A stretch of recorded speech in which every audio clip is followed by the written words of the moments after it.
So he's an actor, comedian, poet, voiceover actor, and an Emmy award-winning writer. And on screen, he is best known for shows like Orange is the New Black and Sistas. Done a great job without me. But look, baby, I'm proud of you. Just promise me that you're gonna try to open up a little bit, all right?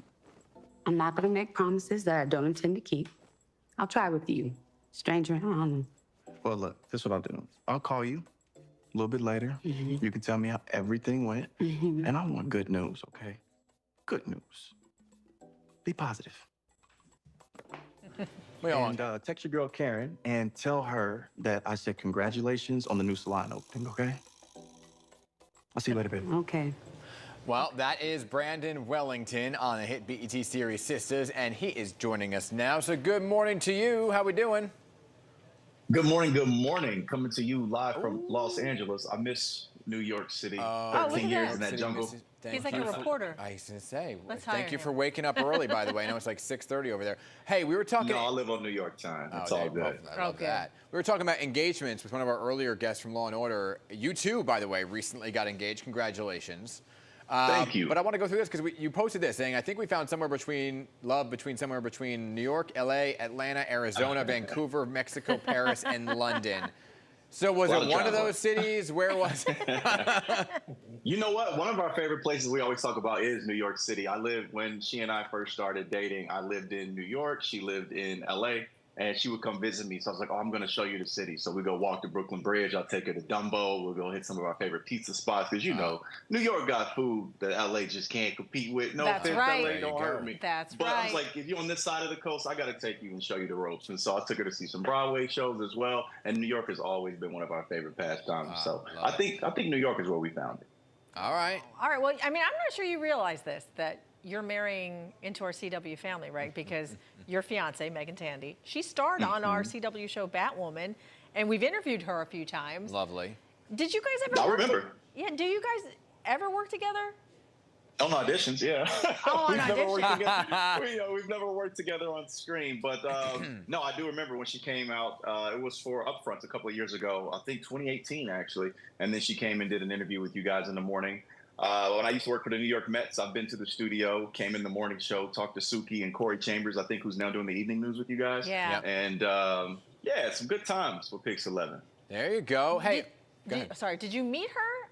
I mean, did you see her on TV before you guys met? Or I did. I saw her on TV like back in 2012, 13. She's on a show with my best friend called Jane by Design. And I thought she was absolutely stunning. And I said, hey, listen, there you go. I tuned in to watch you, but I need to meet her. So let's figure out a way to make this happen. I love it. He didn't really help me that much, so I took matters into my own hands. Shout out to the power of Twitter and Instagram. There you go. Look at that. Slide into DMs. We love a good love story. But I want to talk about this, that you're on this regular now. You're a regular now on Sistas. Yes. Because you were doing the recurring role thing for a bit, and then you learned you'd become full-time. That's a heck of a big deal, so congratulations.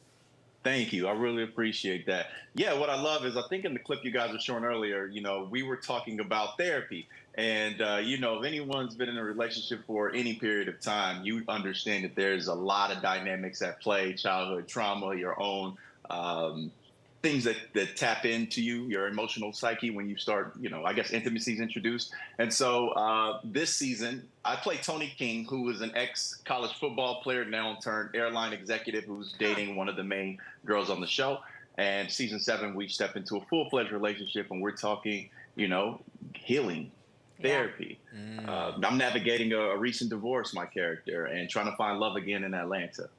Well, what is it about the characters there? I mean, the dynamic, your relationships. I mean, you said you're season 7, and people are just drawn to this show. What is it about that? I think that this show does a really great job of painting love from many different angles. When I booked the show, I went to go binge watch it and figure out everything that's happening. And then I found myself falling in love with this show before I ever stepped foot on set. And they were tackling tough conversations that I think happens in our daily lives that sometimes we're afraid to tackle. But this show hits it head on. And I think what draws people to it is that it's things that they can relate to in their daily life, whether they're dealing with, one of the main storylines is Zach and Fatima.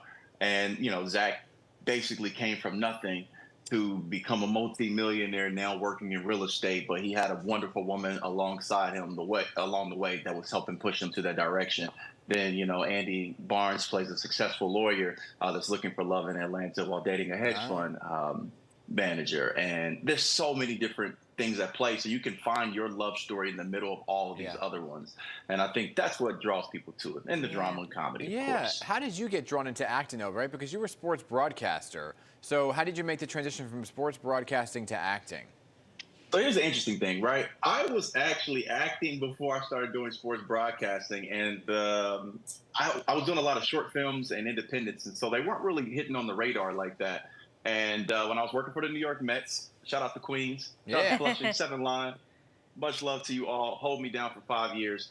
I was still actively hitting auditions, and then I landed a recurring role on Orange is the New Black. Season 6 and 7. I came in as a recurring, then I got bumped up to a guest star recurring. And that was like my first big credit. That was like my first recurring credit. And then from there, I just continued to make the transition. But it was really a lot of little things over time that continue to add up. So it wasn't something that happened overnight. I think my first job was like 2010 doing reenactments on the Biography Channel. All right. See, don't give up. You got to start somewhere. Well, all the little things landed to this big thing. Yeah. And we're so proud of you for all of your success. And we're appreciative Thank that you came and stopped by and talked to us. Yeah, I was supposed to see you guys in studio right after the Super Bowl. Storm. We had a major snowstorm, and then I had to get back to the West Coast. But next time I'm out east, I'd love to come in, see you guys in person. We'll share coffee and break bread. There we go. Maybe you do sports again while you're here. Hey, put it on the prompter. I can say it. There you go. There you go.